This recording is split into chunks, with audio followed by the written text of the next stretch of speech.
Happy Wednesday. How are you? Good to see you guys. Tonight we're going to do some news, but we're going to do some local news. So, welcome to my hood, Los Angeles. Yes. Hey guys, I just wanted to tell you a dear friend saw something online and sported it. Toyota Culver City is giving free rental cars for 5 days to victims of the fire. Look at this nice gentleman. Hello there. See? He just did it for me. I get it for 5 days for $1. Look at this gorgeous Toyota. Is that amazing? So we'll see how that goes. I'll be able to tootle around and get some things rescued from the house. Yippee, which is still standing. We'll see about after tonight, but so far so good. Miracle. So, yeah, there's a lot of. Okay. Why am I hearing feedback? 1 second. There are a lot of people that are hearing themselves talk like I am right now. So there's a lot of people that are have just now regained access to their homes. They've been in those areas that were evacuated.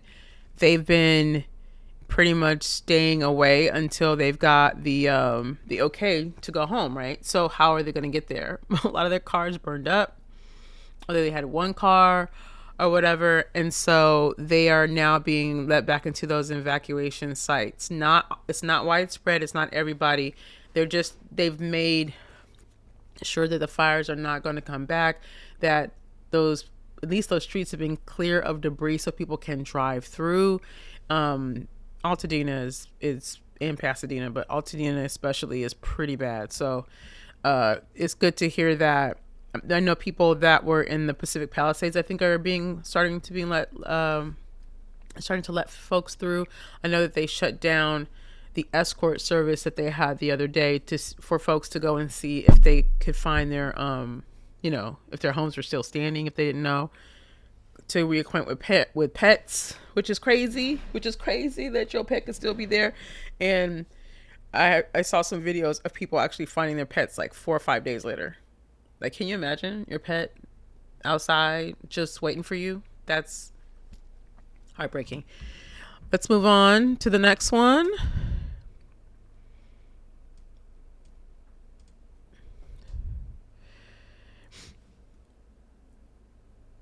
It's a lovely story about how this organization is going to help teen girls.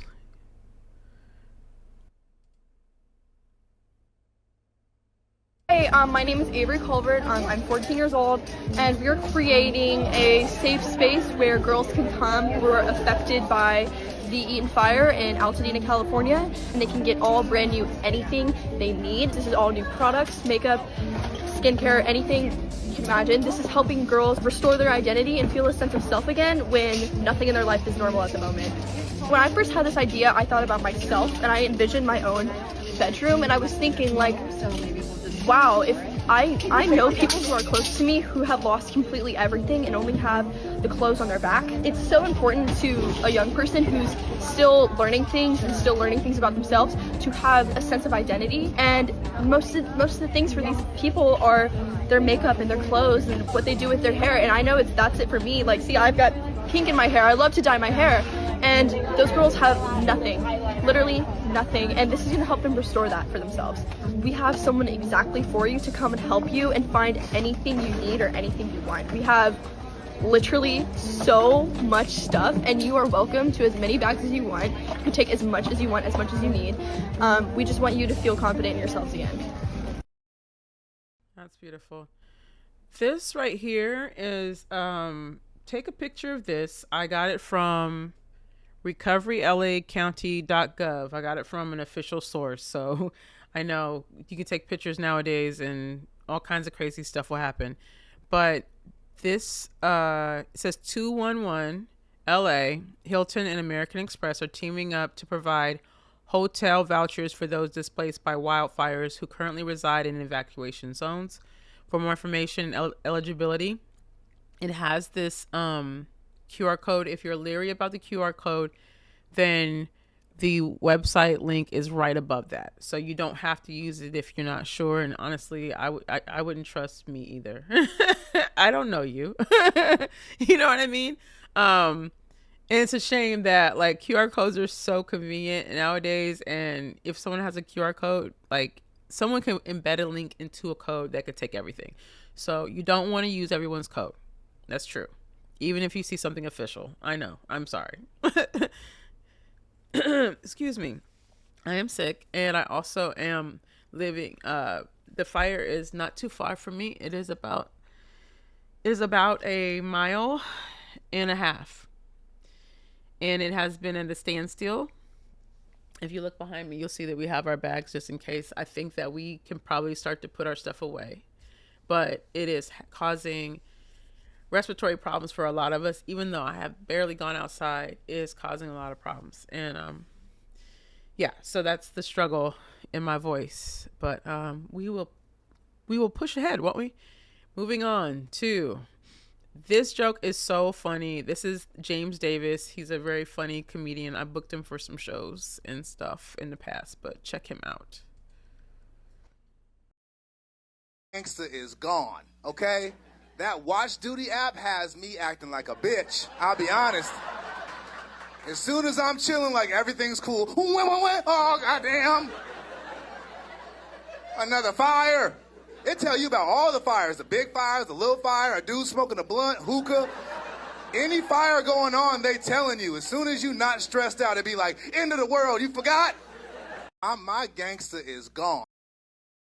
So yeah, this is so funny because we all have the Watch Duty app. So let me back out. This is the Palisades fire. This big one right here at the bottom. And as you can see, the blue is the ocean, right? And the fire is humongous. It has moved all the way to the valley, which is where I live. And so I live right here. I don't know if you'll be able to see it, but I live like right there. Like, it's crazy. So not too far from the blaze. It's on the other side of the mountain. Think of the mountain. So I'm like, it's like right here.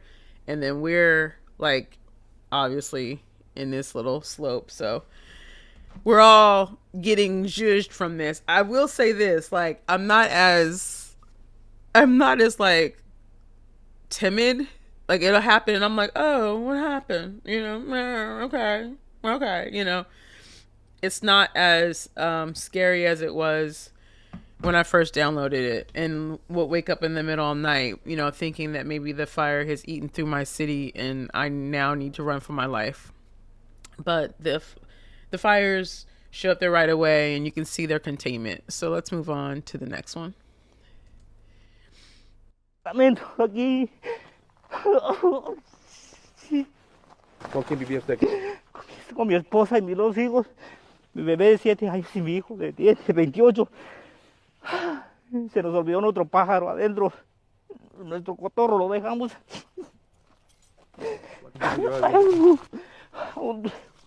5 años, se acabó todo. Aquí estaba nuestra cama, aquí en ese lado bien. Aquí dormía mi hijo, la sala estaba allá. Oh my God, hasta la estufa.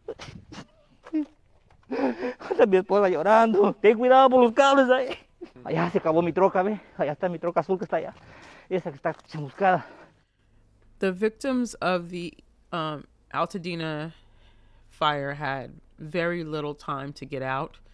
Many of them had been through situations where they received, like, you know, a warning and maybe an evacuation, but they've done it and they've come home and their homes have been there. You know, they live in the San Gabriel Valley, but it's city. You know, it's not like PCH was wilderness-ish, if you will. And I know probably to you guys it looks the same because you guys can't see it in the grand scheme of things, but it was uncanny how this happened in a city part of town, an urban part of town. I say urban meaning like you got cement streets and businesses, and you know, like this wasn't some like idyllic place in the middle of the hill somewhere. Now it's surrounded by it. And if you understood the terrain of California, you'd know that we are kind of all surrounded by some kind of, you know, terrain. But this was considered urban city So to see a fire do this is just like wild. And it all happened at once. So we don't have enough fire trucks and people and water to put out neighborhoods. Maybe a house or two, a church, a block, but we don't have enough support to put out the whole city. That's literally what we were talking about. Like the whole, everything's on fire. Where do we go first? And unfortunately, a lot of people that were able to save their homes was because they were able to get ahead of the fire and keep everything moist. So if you had the water and you had the water pressure, okay, and you had support and a game plan, then you were good. Now we've seen one man, everybody's house burnt down in the neighborhood. His house is the only one house in the middle of the night. He was crying so hard. He felt so bad. The reason I'm sharing this is because I don't want you to lose touch with what's going on. The fire, wind, tornadoes. These are supernatural things. They always bring the awe out of us. Like, wow, these things are so amazing. They're so big. They're so vast. Like the fire don't respect you. Water don't respect you. We totally get it. Like it comes and it goes, and that's just it. If it takes your house, it takes your house. But there are actual people behind this, and I think Altadena was 20% Latino, from what I understand. A large amount were African American. And definitely we have white and other people. And so we have a man who owned a nice sized lot, a beautiful property, I'm sure. And, he was talking about having worked on this, his property as well. My dad built, our driveway. I think he did our porch too. Like my dad would do like stuff like that. So I could see my father in him, where, your heart is broken, because this is a lifetime. This is something a man would be proud of. So I hope you got something out of that. From another angle, a sister out here trying to make it. And we're just chased off trying to start a fire at the bottom of our canyon under our bridge so that they can loot the neighborhood. We have several looters in the neighborhood right now and no resources to help us. We haven't had power here since Tuesday. It's now Friday. I got a call stating that they're going to assess the situation in the next few days. Meanwhile, we have fires going on all around us, and we don't even know how and what and where, because we have no Wi-Fi, we have no power. A lot of my neighbors have packed up and left because they can't handle the stress of it all. Therefore, here come all the looters. Oh, that's probably a car getting broken into right now. I'm so tired of people saying, oh yeah, Californians will just rebuild. How, when we don't have adequate insurance? I was dropped by my insurance company in July. I had to get California Fair Plan, which was very expensive and not very fair. It's bottom of the barrel. It covers nothing. The chances of me being able to rebuild this house while I pay my mortgage and rent a new property are slim to fucking none. My car was $3,800 for a 2016. I am 50 years old, no tickets, no accidents. Why have the insurance companies been able to do this? Where the next person who hits me up to say, oh yeah, you'll just rebuild, you'll be fine, I'm gonna you. She not having it. This was last Friday. I hope that they have, at this point, right? Hopefully they have some electricity. But just so you know, that even though some fires were put out, right, and some people were able to move back into their homes, they were living without electricity. They turned the electricity off because they did not want the electricity to cause more fires. Remember that. I lived here my whole life, so there's a lot of memories here, and I think I owed it to them as well to try my best to save it. Some things in life are worth fighting for. If I were to lose this house, it would be very difficult to afford to be able to build a new house, to pay the enormous property taxes they have here. What would I do? When I was out here hosing the house down and getting ready, and when the houses started to burn, I didn't see one single fire truck out here at all. Zero. If they had some fire trucks and just put a squirt here, a squirt there, and kept an eye on things, all these houses would be here now. I'm telling you right now, I saw it with my own eyeballs. All these houses, the houses behind me, they're all gone. They started with one little spark, one little small fire. They just squirted those out, had a few people out there. They'd all be here now. I did what I needed to do. I did what I wanted to do. I did what I thought I could do. And that's what I did. Unfortunately, so many people try to do this and it didn't work out for them.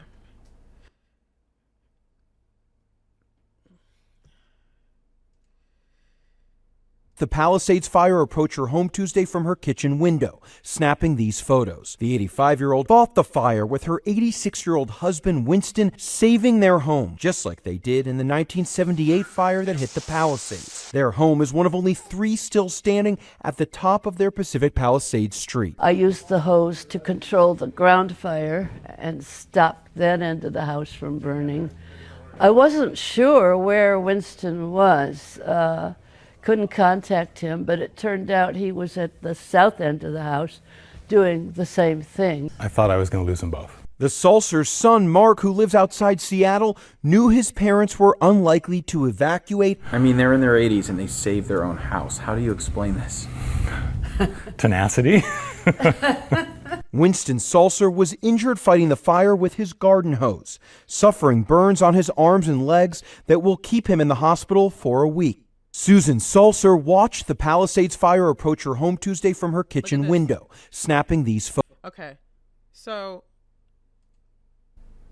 you saw how far away, those are her exact pictures. You saw how far away the fire was.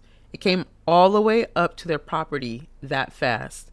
The winds blew the fires. That's why when you hear people talk about it, they say it's like Armageddon. You know, it was like a tornado. The fire was not only burning everything, but moving so fast that it enveloped everything. Just explaining it, because this wasn't your normal fire. This isn't your normal stay in one place kind of fire. This fire moved. There were embers that were being blown, sparks everywhere, especially in trees that would fall to other areas, and they would burn. And it would move. It would just move. It's like a wall of fire. Oh, same couple. This right here is a GoFundMe I won't say all, but this is I won't say exhaustive, because that's not true, but it's a close thing to it. List of GoFundMes for Black families that have been vetted, in a sense, from for losing their home in the Eaton fire. So when you go to this list, and I'll leave the link in the description, but when you go to the list, it's color coded.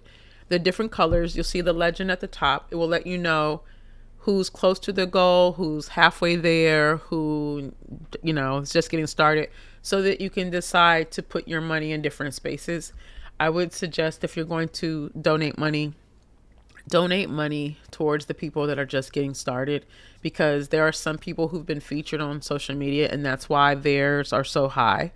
But there are some people, again, we're talking about people who are mature in age.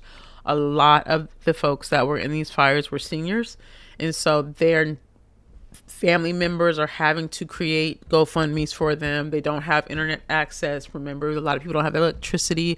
A lot of people have been sleeping in evacuation centers. These are not hotels. These are gymnasiums. These are community centers. We have one right up the street for the Palisades, right up the street at the park. Okay, so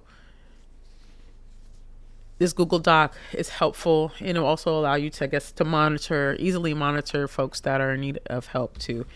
And please help folks. Please do. Not only the folks that lost homes and businesses, but You know, there's a lot of us that work for these people, and we're still, as I sit here and say this, I'm like, I have some clients I haven't heard from. So it's kind of like we're all like, what's going to happen next? Because one of my clients' offices is definitely gone. Definitely gone. So I might be just creating my own GoFundMe as well. All right. So on the 18th and 19th, there is an effort to clean up the Altadena area, and this is one of the groups. There's going to be tons of groups, but here's one of the groups. If you are interested, I will put this link because you guys can't see it.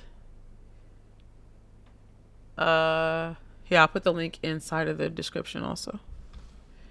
But that's this weekend.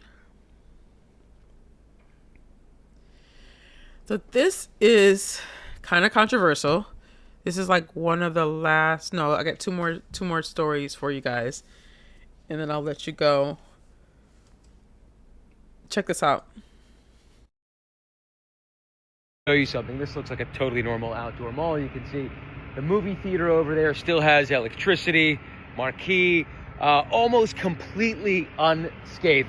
And there's a reason for the fact that Palisades Village, which is this outdoor mall that, you know, many people have come to know here in the Palisades, is still here and didn't burn like everything across the street. And that's because tankers, private tankers, were hired by the owners to patrol, to keep water in fire trucks that could fight off the fire as it encroached, to prevent this happening there. And right now you can see them, they're at it again, filling up these small firefighting vehicles with hoses from those tankers. You have a couple of thousand gallons in each.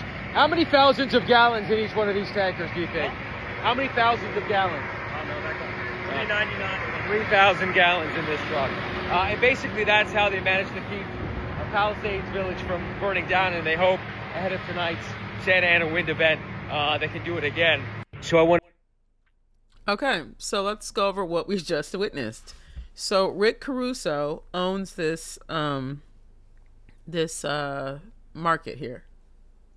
It's like a pavilion, you know, a walk-up outdoor mall. It's very beautiful. I was happy to see that it was still there. But when I tell you that you've got a community center there, like with no community, it makes no sense. Like, that's the gag. The gag is the people that live there no longer live there. So when people saw this in the comments, it says, I'll read it to you. The mall is made up of a small number of businesses. He saved the businesses and their livelihoods, right? So that's cute. Then we have, he saved the thing he owned. It doesn't make him a genius or a saint.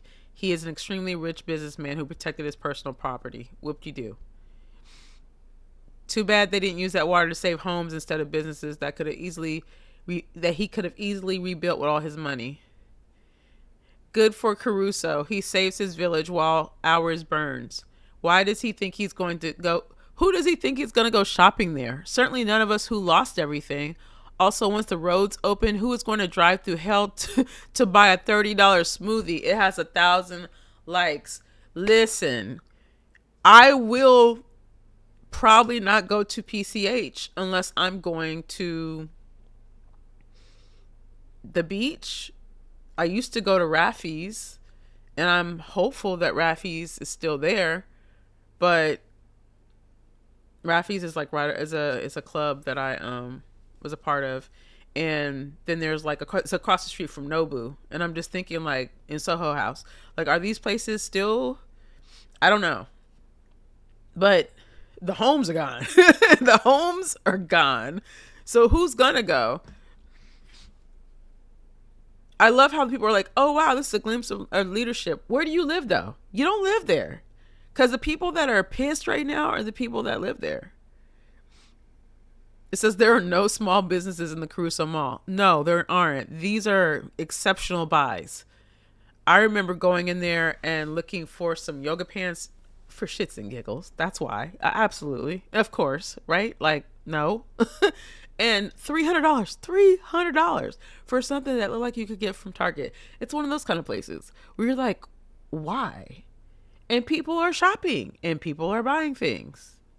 It's a cute little place. Kids are walking around, acting, like I don't know what, on the ground, yelling, "Okay, Timmy." It's like it's an idyllic place, like I said, where like everyone's kind of sun-kissed and nothing matters. I think it's a great life. I wouldn't mind living there. I wouldn't. Can't help but think he had a chance to be a real hero and offer those tanks to a neighborhood to save homes. That's what I think. Billionaire saving himself versus the community. How could a luxury mall with mostly corporate stores take priority over the schools and homes of the residents? Sadly, Caruso didn't send any of his private fire crews to try to protect any of the schools that thousands of children attend.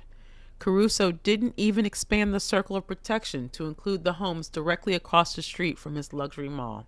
Instead of trying to help the community, he politicized these devastating fires during the most vulnerable moment of people's lives. What a hero.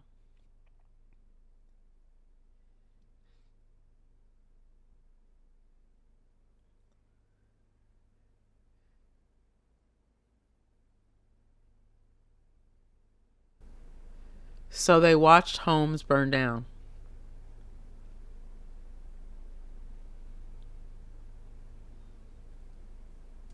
So they watched homes across the street burn? And why don't you mention that the billionaire owner of the facility hired private firefighters using public water to keep his capitalist venture intact? Public water. I love it because people are arguing. People are arguing with those that actually live in the neighborhood. That's the crazy part. There are people who are saying Caruso is a hero for what he did, with people who are sitting on their friends' couches right now who lived in the neighborhood. Like, do you not understand how crazy that is? I think the word crazy has it's just lost its meaning. It's mental. It's mental for anyone to argue with someone who's sitting here in the midst of devastation, who never even thought, I might need to hire a private firefighter. I might need to have some water on deck somewhere, because who thinks that? This doesn't happen all the time. It doesn't. Stop believing the hype. You don't live here. You don't know what's going on. You don't. The people I argue with in the comments of these posts are people who don't live here. I have yet to get into a real tete-a-tete with someone that's from here. It's just not. It's for one, no one wants to argue about it in Los Angeles. No one's talking about that. You don't know anyone's political viewpoint. You don't even get that deep, because it's like, dang, that happened. Another one. Like, the conversations are endearing and they're tender and people care. Like, you can tell who's affected and who's not. I promise you, I have not had a conversation with anybody who's like, bitch, I live in a Palisades. No, you don't. You don't. I wish that we could just put a veil on and just block everyone outside of California on social media. I really do, because if you knew how it felt to be living in terror, let alone starting over and not knowing where your next anything is coming from, which is not something I can relate to right now at this moment, but I have been there before. And it would not be easy for me to do it again. Arguing with somebody who thinks that they have the world made up, like in their mind, like, here's the fix for California. Yeah. Like, it's just like, it's one of those things that will exacerbate you. Which is why I want to continue to share the things that I see, because I think that as the interest in the fire wands, even though the flames haven't, right? People will get back to their normal business, and we will be here still dealing with the byproduct of what's going on, whether that's the luggage I have right there or this smoke and bullshit in my chest, or whatever happens to the housing market or the job market or whatever, like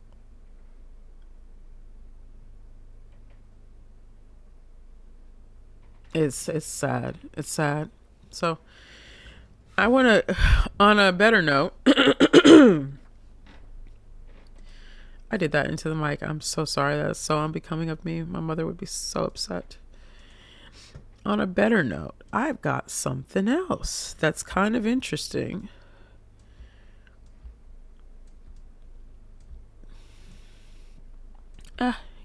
It's okay. It's not that interesting, but it's okay. I mean, it'll do. It'll do for this segment, right, guys? So apparently, David Spade has offered $5,000 to those who catch arsonists lighting fires, and it's that big of a deal. Let's see what he has to say. David Spade is calling on the public to keep their eyes peeled for arsonists in the LA area. He's offering a cash reward to anyone who helps the police catch individuals setting fires. He took to Instagram over the weekend to announce that he would hand over 5 G's to people that help catch folks setting fires. He says, I'm out in California. People are saying the guys lighting the fires are out there make SHIT worse. And he got a video. So let's do the video thing so that you guys can watch, and I'll remove myself so you can see the video. They just caught somebody, we're pretty sure was lighting fires, walking on with a blowtorch. They let him go. So if you can find someone lighting a fire and you catch somebody and you can get the cops to bust him and throw him in jail, I'll give you $5,000. So keep your eyes peeled and do what you can out there. Don't fake it though. No staging.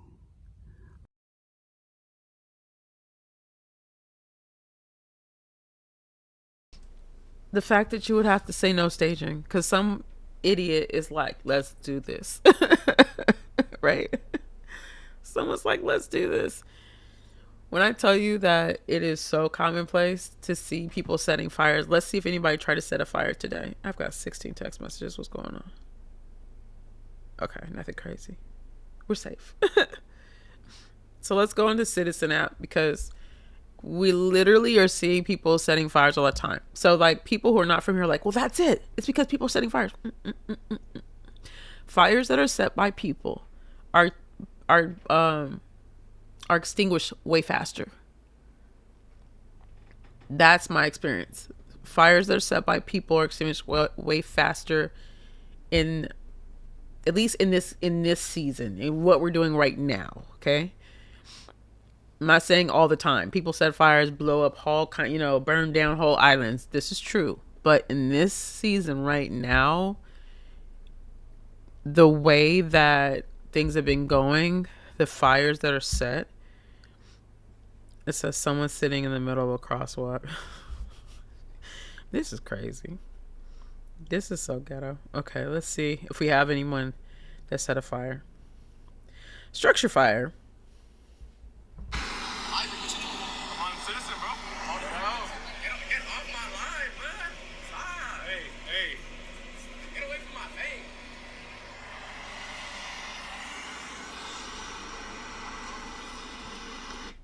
They set a building on fire. They've been trying to burn downtown this whole time. Like, my friends that live downtown are like, every night, like, they're trying.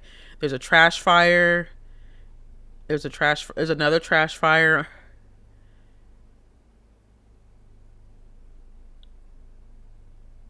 Valley, LA.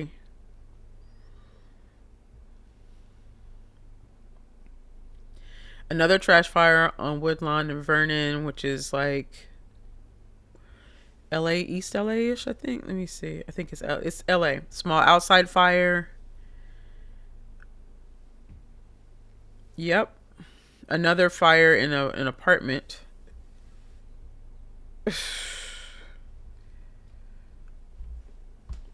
Fires happen.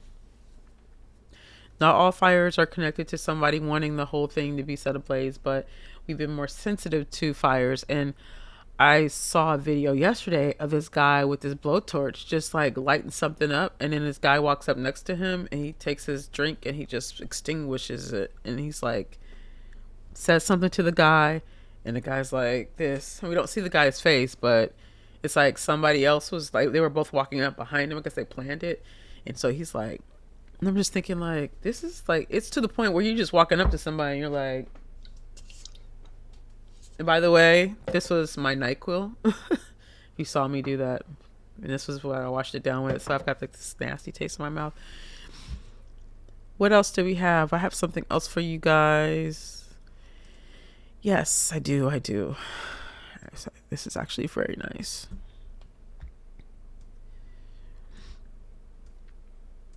I want to size it just right for you so you can see it in all of its glory.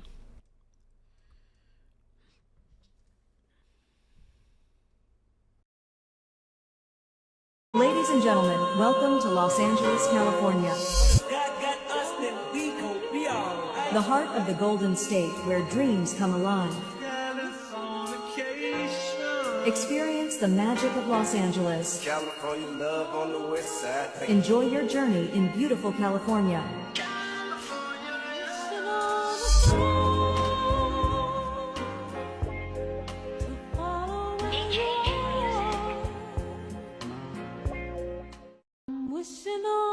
Ladies and gentlemen, welcome to Los Angeles, California.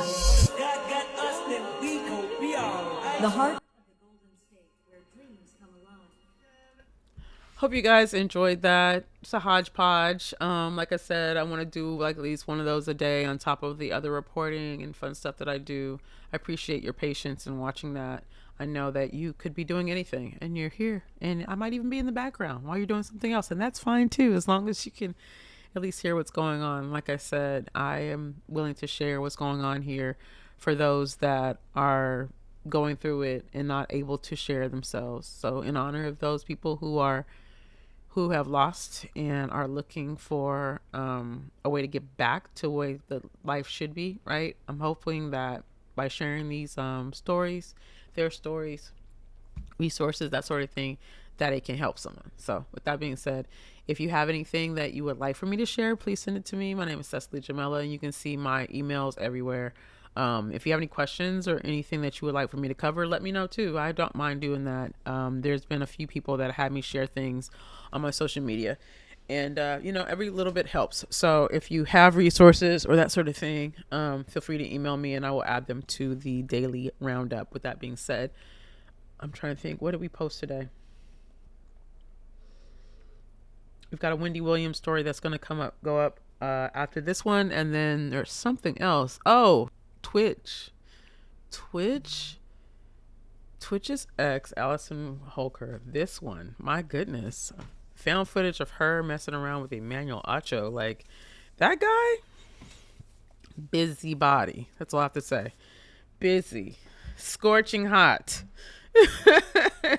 All right, you guys. Good night.